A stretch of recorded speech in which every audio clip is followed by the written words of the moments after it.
Entonces, sí, efectivamente vamos a hablar de investigación cualitativa, pero vamos a dar un rodeo un poquito más largo para llegar a por qué hacemos investigación cualitativa en salud y en medicina específicamente. Y voy a empezar con un tema que a veces parece un poquito, yo lo califico como de denso, pero que es muy importante para poder ponernos como en la posición para entender dónde está esto de lo cuantitativo y lo cualitativo. Entonces, digamos que este diagrama presenta básicamente cómo se crea el conocimiento, cómo se relaciona la ontología con la epistemología y desde luego con la axiología. La ontología básicamente es como esa perspectiva metafísica sobre la realidad y responde a la pregunta de cuál es la naturaleza sustancial del mundo. Es decir, cómo, qué es lo que conforma realmente el mundo. Todos tenemos, digamos, una posición ontológica, a veces, digamos, sin tanta reflexión y a veces a partir de nuestras experiencias y del contexto en el que hemos formado nuestro pensamiento. Las que están listadas ahí son básicamente, digamos, las más conocidas entre ellas, entre las que está la espiritualidad, el materialismo, el idealismo, el realismo, el estructuralismo lógico y el estructuralismo simbólico. Mucho de la ciencia se ha pegado a la realidad estructurada lógicamente, pero en realidad, ¿cuál es la naturaleza del mundo? Es una respuesta que los filósofos aún no han podido cerrar y sin embargo todos tomamos posición a la hora de construir conocimiento. Entonces, como se ve en el diagrama, la ontología, que son esos supuestos sobre la realidad, se correlaciona muy fuertemente con la epistemología, que son los supuestos sobre la capacidad humana para reconocer la realidad. Esa epistemología, esos supuestos sobre cómo podemos descubrir la realidad, sí han tenido, digamos, una penetrancia diferente en la forma en cómo las personas llevan a cabo su vida, pero además como aquellos que tenemos que ver con la construcción del conocimiento llevamos a cabo nuestra labor. Hay dos grandes eh, corrientes, no son las únicas, pero son, digamos, las más dominantes y con las que es más fácil que todos nosotros sintamos que estamos más de un lado que del otro. Una buena forma de ver la epistemología es como esas gafas que nos ponemos para poder ver las cosas.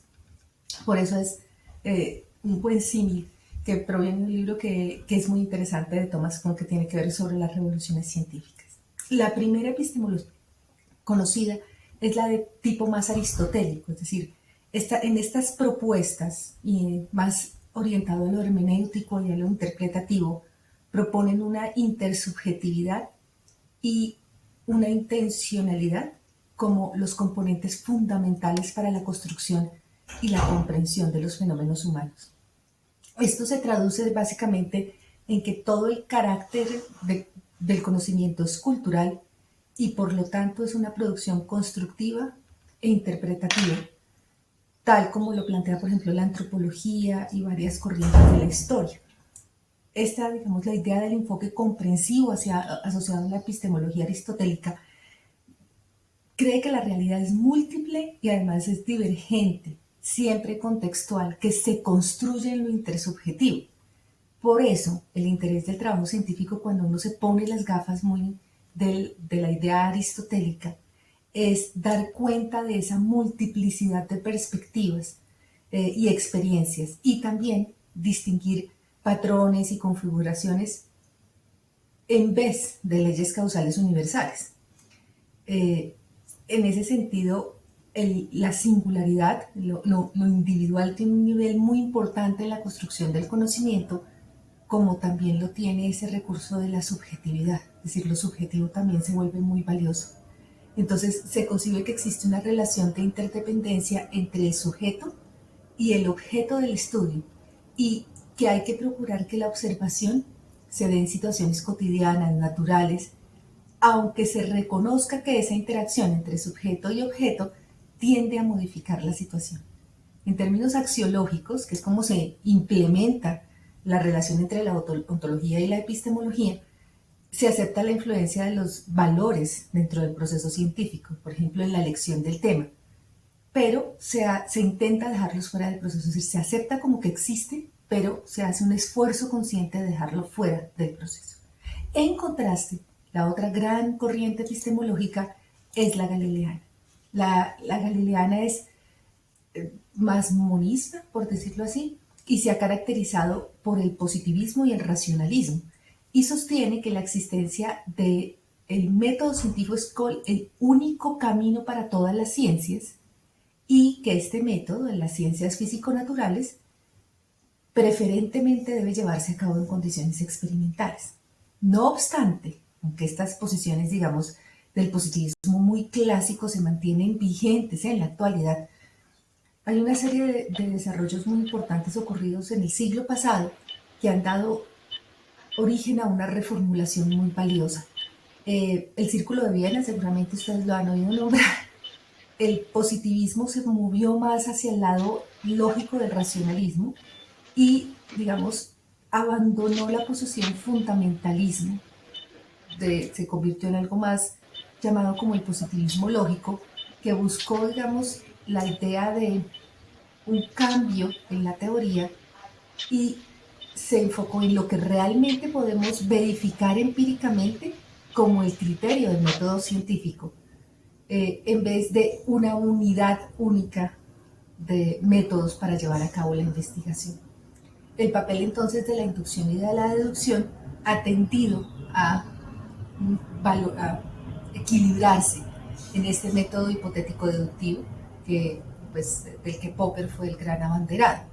Y aun cuando la epistemología positivista admita que existen al menos dos tipos válidos de explicación científica en las ciencias naturales, la nomológica deductiva, que busca leyes generales, y la probabilística inductiva, que busca la probabilidad de las ocurrencias de los fenómenos sin necesariamente aspirar a las causas. Si se dan cuenta, mucho de lo que hacemos en epidemiología clínica, tiene una epistemología mucho más galileana.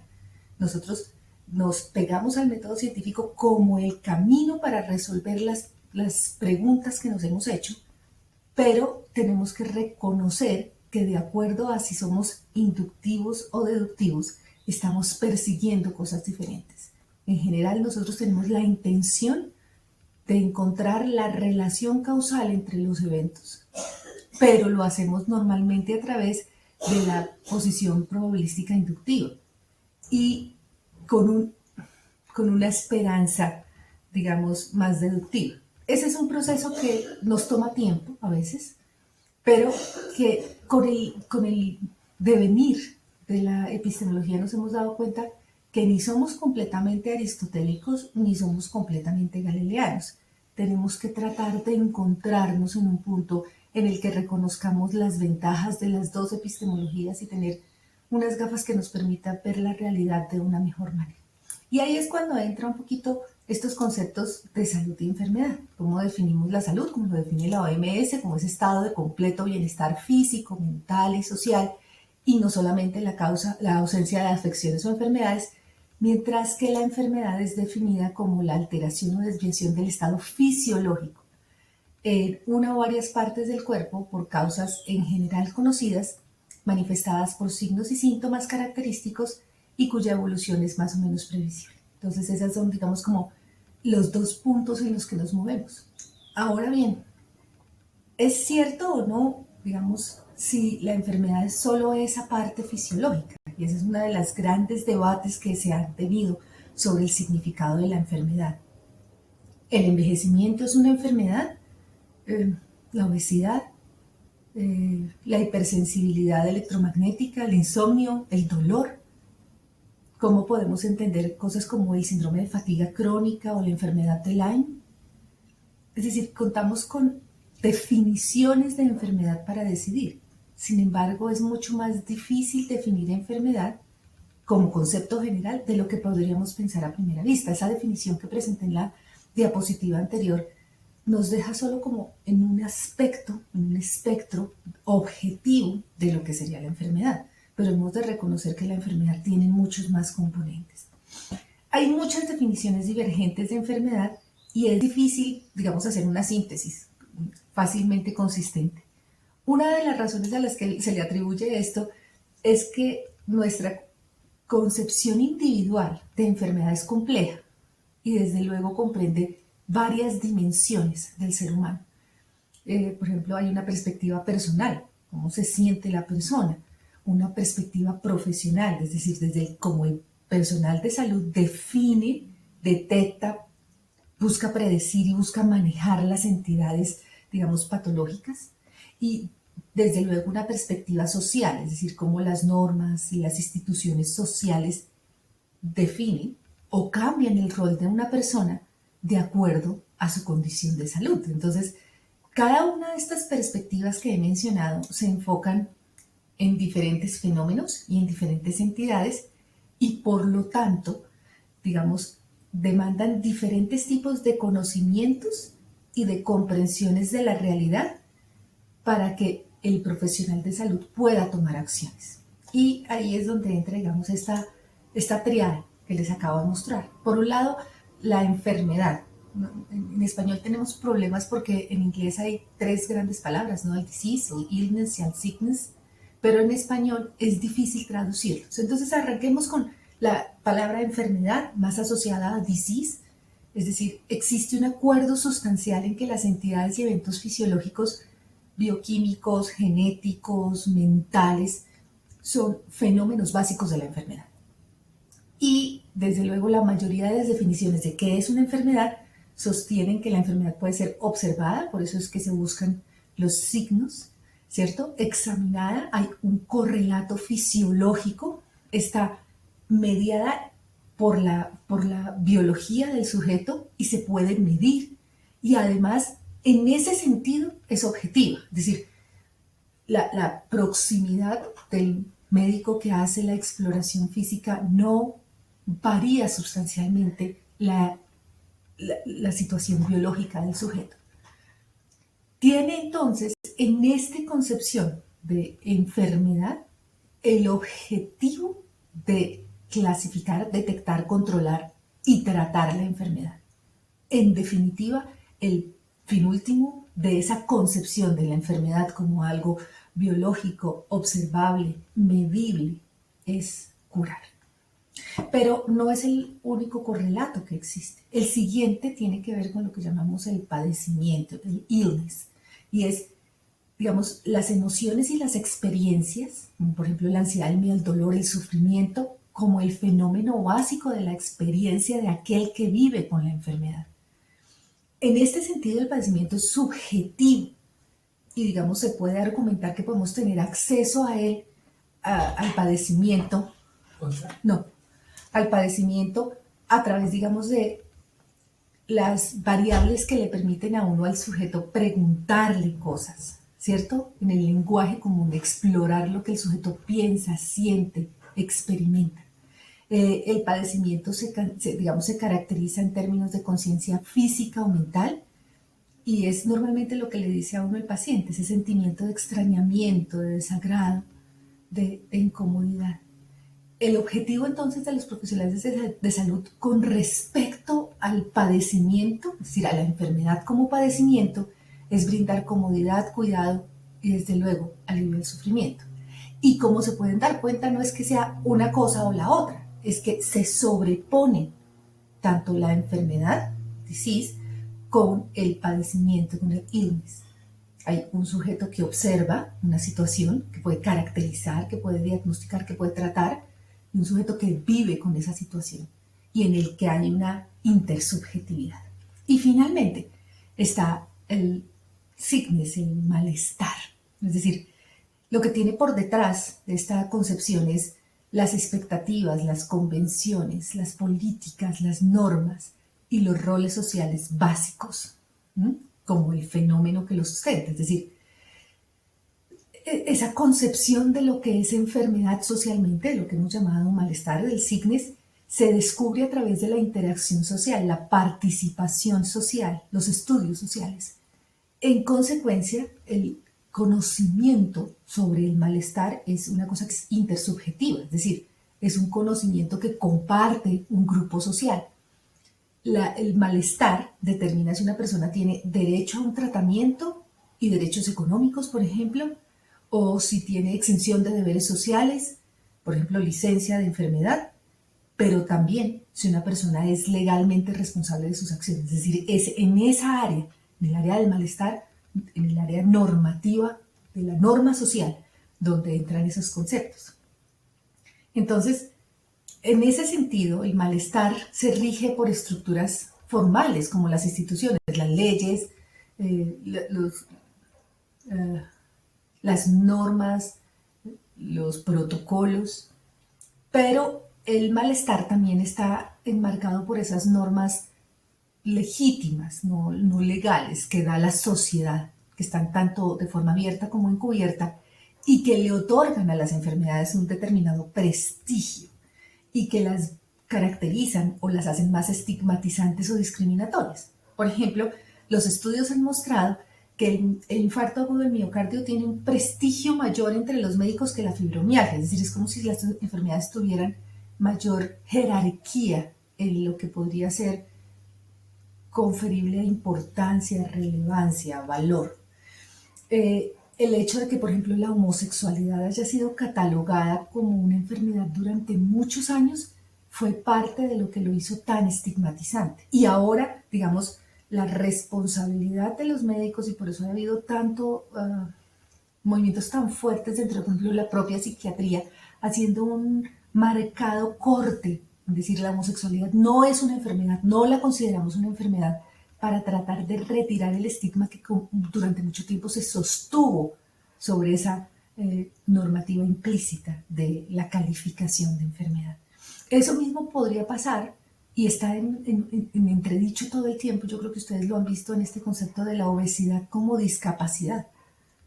Y reconocemos que la obesidad es una enfermedad porque se asocia a peores desenlaces de salud en general. Y porque hemos visto que los sujetos que bajan el índice de masa corporal en general tienen una expectativa y una calidad de vida mejor. Sin embargo, hay una gran discusión sobre la discriminación en la atención sanitaria y eso cómo se ha traducido en la sociedad en general. Y eso tiene que ver con esa concepción de enfermedad como una regla social, como un acuerdo sobre lo que es estar enfermo o lo que es estar sano. Entonces, no todos los aspectos de la enfermedad como malestar aplican todo el tiempo. Por ejemplo, la hipertensión que es detectada por un chequeo médico, pues aplica para un tratamiento, ¿cierto? Y para seguimiento a lo largo del tiempo, pero no para recibir una licencia de enfermedad. Entonces, el malestar está constituido por esas normas sociales que les estoy diciendo y puede variar de un lugar a otro. Por ejemplo, el dolor de baja espalda califica para licencia de enfermedad en Noruega, pero no en otros países. Es decir, es muy difícil que uno le otorgue a una persona una licencia, ¿cierto?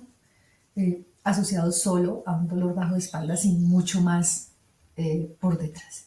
Entonces, a pesar de que es una construcción social, en este sentido la enfermedad, como malestar, es muy importante reconocer que tanto dentro de los pacientes como dentro de los mismos profesionales de salud, digamos, hay una agencia sobre esa construcción. Entonces, en ese sentido, los profesionales de salud participan como guardianes y a veces también como rescatadores al calificar o descalificar determinadas condiciones como enfermedades. Es decir, los roles, por ejemplo, el mes pasado, y sobre todo a final del mes pasado, que es como la celebración de las enfermedades raras, por eso la pusieron el 29 de febrero, porque fuera rara, ha tomado una relevancia desde la perspectiva médica muy importante sobre cómo se conciben tanto las alteraciones genéticas, los errores innatos del metabolismo, todo lo que genera, digamos, una concepción de discapacidad y cómo se enfrenta. Y el cuerpo médico ha empezado a enfrentar socialmente esas características desde una perspectiva diferente. Ahora, con esta concepción de la enfermedad como más de una sola cara, como una combinación de estos factores, nos enfrentamos también a unos estilos de trabajo diferentes en las ciencias. Es decir, cada una de estas aproximaciones tiene una forma de hacer el trabajo científico, en la producción de la ciencia, en la producción del conocimiento. Y vamos a explorar cada una de ellas para mirar cómo se pueden emparejar, cómo se pueden hacer. Entonces, el primer interés es el interés de trabajo en términos de predicción y control. Entonces, si yo lo que trato es de superar la mera descripción para poder llegar a una explicación, el principal interés de las disciplinas científicas es predecir lo que va a pasar más adelante. Y para poderlo controlar, sí es posible. Es decir, el interés de la predicción y el control busca esas dos cosas. Uno podría decir básicamente que esto es práctico en el sentido usual de la palabra, pero digamos que es más tratar de dar soluciones que se sostengan a lo largo del tiempo. Este tipo de interés técnico produce algo que llamamos las disciplinas empírico-analíticas, es decir, empíricas en el sentido de que su intermediación directa con el mundo es observable, ¿cierto? Y es observable en el sentido de que yo puedo ser objetivo sobre ellas, y analíticas en que en el sentido de, digamos, de su forma de funcionar es predominantemente separar, desagregar los sistemas con los que trabaja para poder desmontarlos y así modelarlos para poderlos predecir y desde luego controlar, y en ese proceso explicar las relaciones causales internas o externas. Entonces, se nota rápidamente que guiada por este tipo de interés, la medicina es una ruptura del sistema, objeto de estudio en sus componentes, para luego reconstruirlo por medio de relaciones y transformaciones. Es decir, cuando nos aproximamos a la enfermedad como el objetivo, con el ánimo de curar, de diagnosticar, lo que tenemos es un interés de predicción y control. Y estamos haciendo investigación científica de tipo empírico, analítico, sobre la enfermedad, lo cual es tal vez uno de los puntos más grandes de los desarrollos del conocimiento científico en medicina. Pero como ya vimos, la enfermedad es mucho más que eso. Entonces tenemos que aproximarnos a las demás componentes. Y en ese sentido llega, digamos, el interés que llamamos de ubicación y orientación. Entonces, hay un interés que no busca la predicción y el control, sino ubicar la práctica personal y social dentro de un contexto histórico en el que uno vive. Entonces, hay un interés que es legítimamente científico, y ese es el punto más importante. Es decir, el hecho de que no sea empírico-analítica no le quita el interés científico, y es serio y es disciplinado, que busca comprender profundamente las situaciones de las personas para orientar la práctica social, la práctica personal, la práctica del proceso histórico mismo, de, en este caso, el padecimiento. Entonces, si hay un interés de hacer ciencia, más que de la predicción y control, lo que busca es ubicar y orientar la praxis.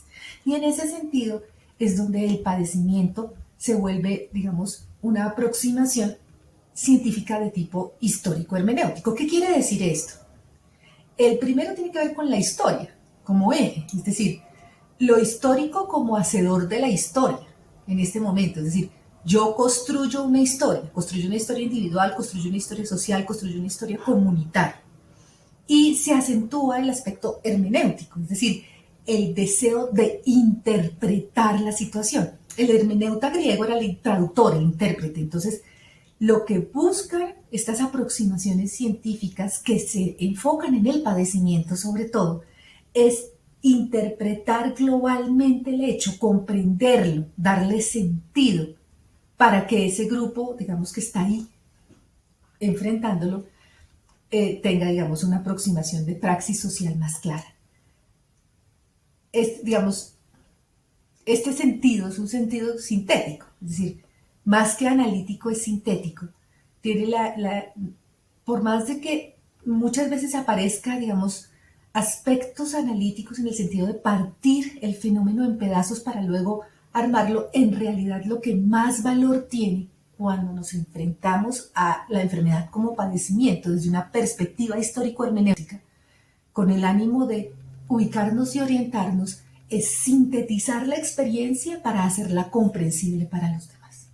Y el último punto, digamos, el último interés es el interés de la liberación o la emancipación, de interés emancipatorio. Está más relacionado con estos conceptos del malestar y está caracterizado también por como descubrir, develar las dependencias, quitar el velo que oculta las ataduras, las cosas que socialmente pueden estar generando limitaciones, separaciones, segregaciones y romperlas. Entonces, hay un tipo de hacer ciencia que busca develar esas cadenas ocultas o veladas en las cuales nos encontramos en nuestra propia praxis, en la vida cotidiana, que también es histórica, y busca romperlas, liberarnos de ellas. Entonces, no tiene un interés especulativo, de decir, bueno, ahí es lo que está ahí, lo describo y explico por qué pasa, sino además busca efectivamente proporcionar armas teóricas para romper esas cadenas que se han mostrado como existentes.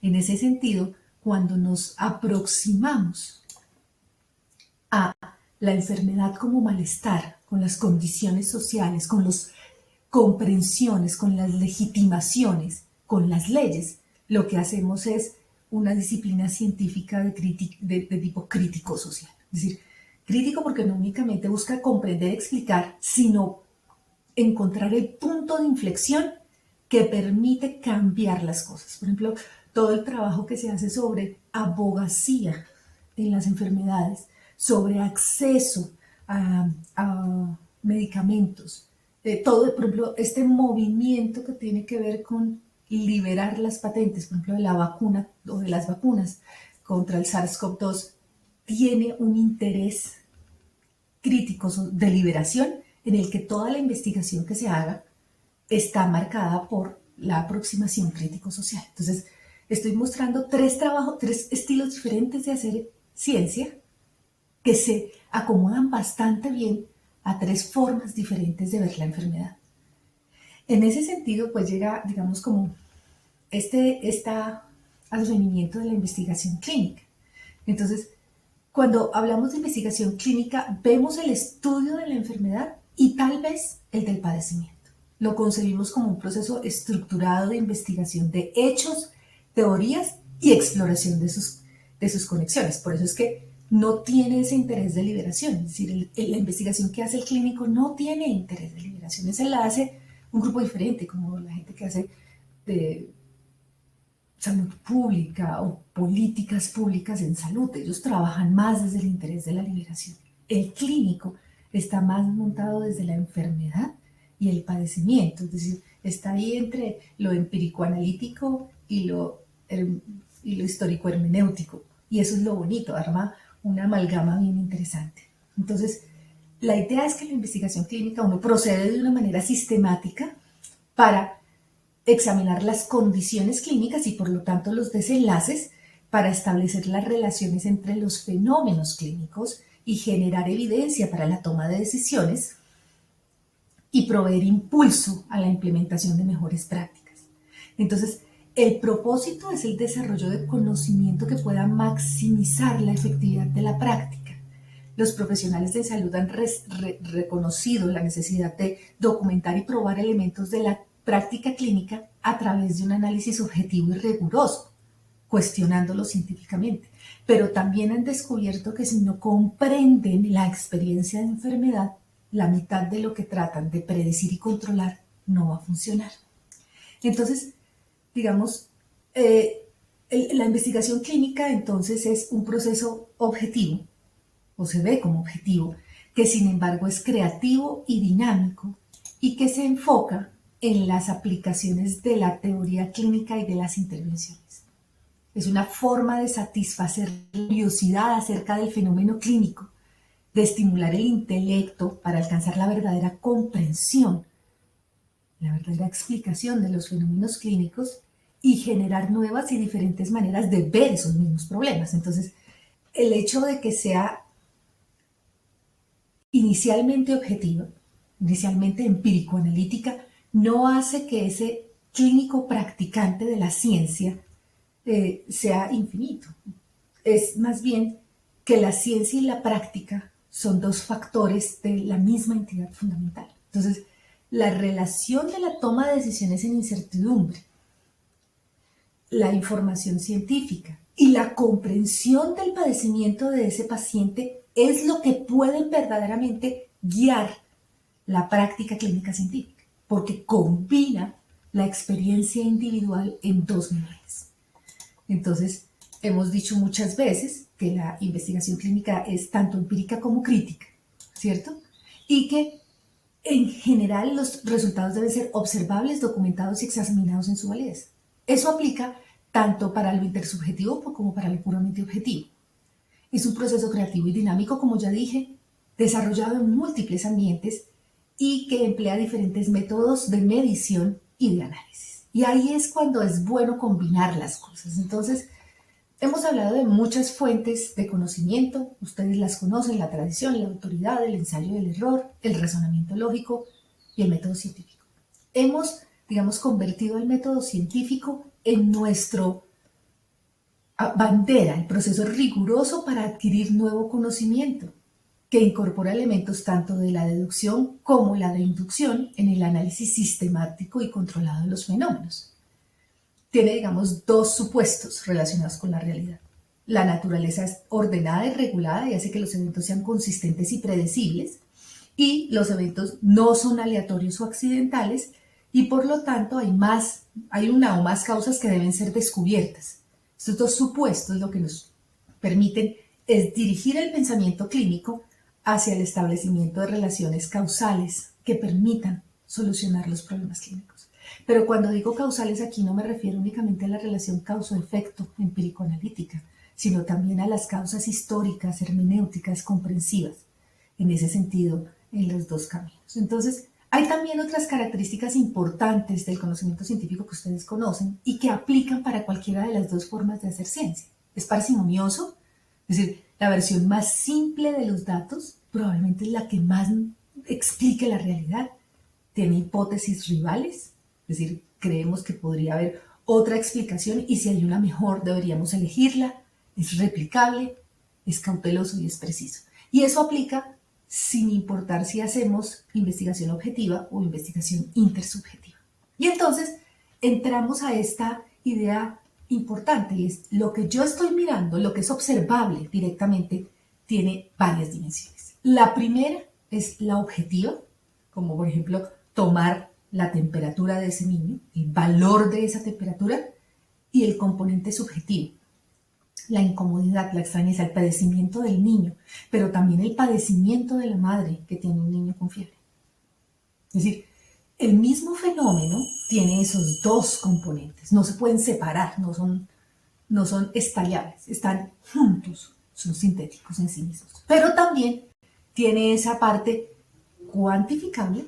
Con el dolor yo puedo preguntarle a alguien cuantificarlo, y esa parte no cuantificable, es decir, esa parte de la experiencia individual del dolor que no se puede cuantificar. Y esas también están inmersas dentro del mismo fenómeno. Es decir, objetivo, subjetivo, cuantificable y no cuantificable pueden formar como un mapa cartesiano en el que podemos distribuir lo que queremos investigar. Entonces, en ese sentido, nos movemos hacia la investigación como un continuo. La investigación que va desde describir hasta comprender. Y si se dan cuenta, aquí están en esta misma diapositiva, está, digamos, lo que está entre los dos extremos, estaría la exploratoria, la inferencial, la explicativa, y juntos aparecen estudios cuantitativos y cualitativos, es decir, están en la misma línea. No es como que estén en líneas ortogonales, están en el mismo complejo del crecimiento de la investigación. Entonces, durante mucho tiempo nos han, digamos, bombardeado con la idea de que son opuestas naturalmente. Si, digamos, yo me asumo desde una epistemología muy aristoteliana, aristotélica o muy galileana, pues claramente son opuestas. Pero si ustedes se dan cuenta, ustedes mismos se dan cuenta que su epistemología es más centrada. Entonces no son opuestos, son una combinación o un apoyo uno del otro. Entonces la investigación cuantitativa, digamos, involucra la medición de desenlaces usando datos numéricos y bajo condiciones estandarizadas y se aplica a todo el espectro que vimos en la diapositiva anterior. La cualitativa, digamos, que concierne más a la información narrativa subjetiva que se obtiene en condiciones menos estructuradas, pero también podemos movernos desde describir un estado o condición hasta comprender formulando teorías o hipótesis. Entonces, por eso es que no nos alejamos del método científico. Acuérdense, inductivo, deductivo, podemos movernos a través de eso. Entonces, hay una cosa que sí emerge y que se empieza a convertir, digamos, en uno de esos puntos importantes, y es, ¿hablamos de investigación cualitativa o hablamos de métodos cualitativos? Entonces, muchos de los malentendidos iniciales de la investigación cualitativa se deben a la terminología que empleamos y a la falta de familiaridad con estos conceptos que tienen aquellos investigadores que no tienen formación en ciencias sociales, como los médicos. Entonces, se han empleado los términos investigación cualitativa y métodos cualitativos de forma intercambiable, pero eso no es así, porque los métodos se refieren a las técnicas específicas de investigación que usamos para reunir datos, la información del mundo social. La elección del método de investigación está frecuentemente vinculada a una estrategia de investigación, es decir, a un set de decisiones acerca de la realidad y del tipo de ciencia o de ejercicio científico que estoy haciendo y, por tanto, a las creencias sobre cómo debe estudiarse el mundo social.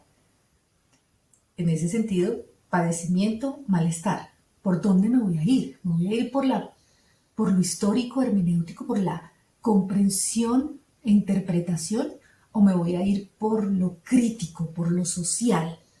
Cualquiera de las dos utiliza desde luego métodos cualitativos, pero están montados sobre una forma diferente, sobre una aproximación diferente al conocimiento científico.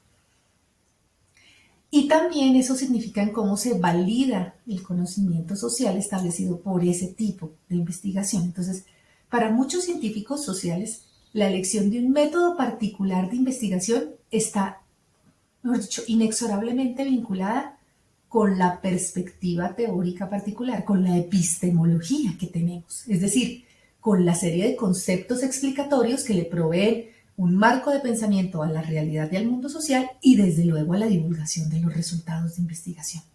Entonces, en este punto no hay tanta claridad de qué es investigación cualitativa.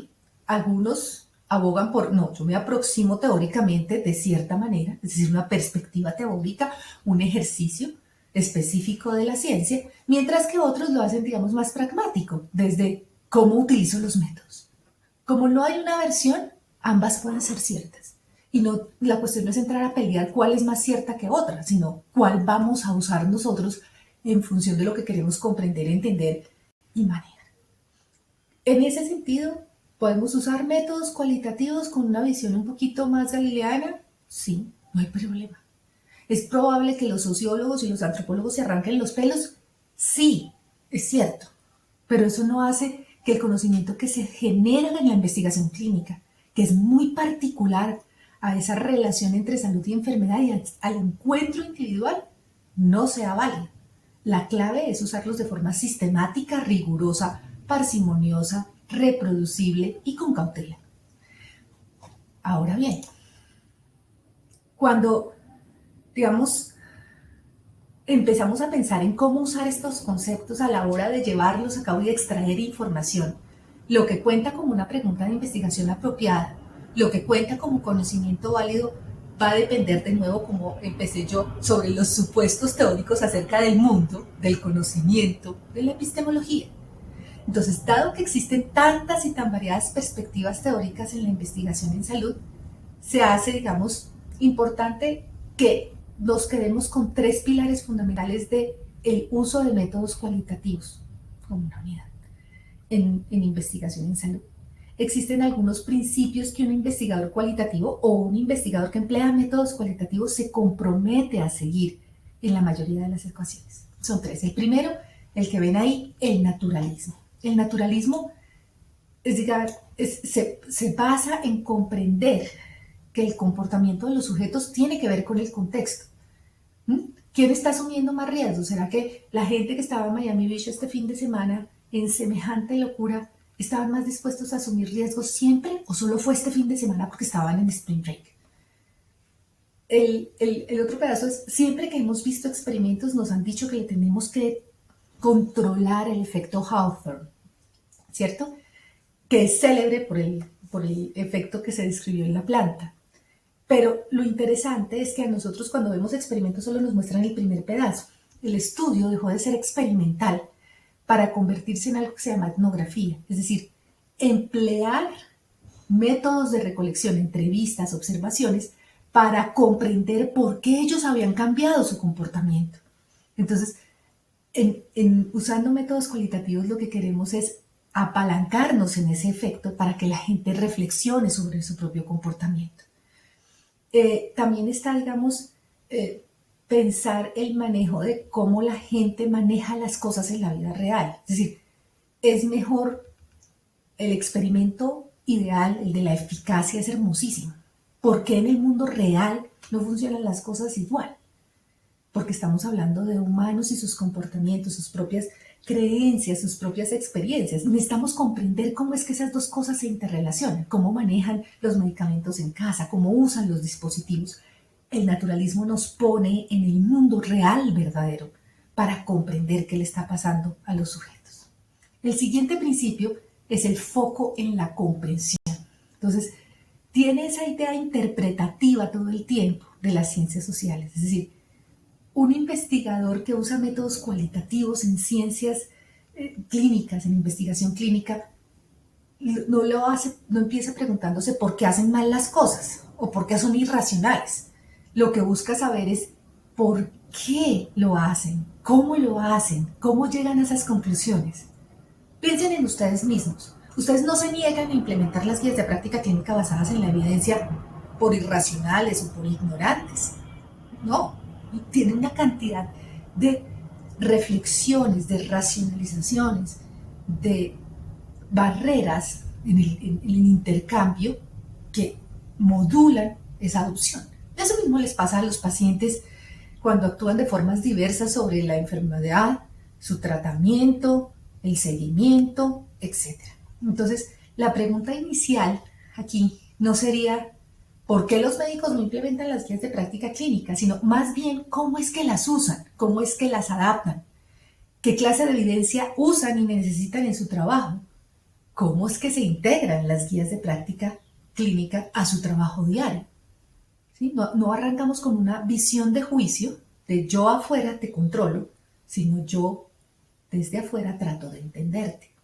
Esta orientación tiene, digamos, un claro beneficio en numerosas áreas de la investigación en salud, interesada sobre todo en los cambios comportamentales, pues en ausencia de una verdadera comprensión del comportamiento no se puede implementar ningún cambio. Usted puede tener mucha teoría, pero a la hora de la verdad no se logra. ¿Qué es lo que le pasa al paciente? ¿Qué es lo que entiende el paciente? ¿Cómo lo vive? ¿Qué es lo que siente? ¿Qué es lo que necesita para? Esa es la clave de usar métodos de investigación cualitativa, métodos de recolección cualitativa en investigación clínica. Y el tercer pilar es lo que llamamos las estrategias flexibles de investigación. Así como los estudios epidemiológicos, digamos, los estudios que emplean métodos cualitativos requieren una adecuada planeación cuidadosa, un método, pero varían en que la estrategia de investigación flexible. Es decir, en un estudio cualitativo, las fases o etapas tienden a sobreponerse entre sí. Por ejemplo, de un análisis preliminar de recolección de información, yo puedo refinar o inclusive cambiar de pregunta de investigación que va a modificar la forma en cómo recolecto las siguientes unidades y que puede hacer que yo diga, oh, yo no miré esa literatura, tengo que abrirme hacia ella. Entonces, ¿de qué depende ese grado de flexibilidad? De explorar nuevas opciones de recolección de información, nuevas formas de análisis o de reconceptualización de cómo son las unidades que debo recolectar, del muestreo. En ocasiones, digamos, esa flexibilidad va a depender mucho de cuántos recursos yo tengo, ¿cierto? No nos van a financiar eternamente.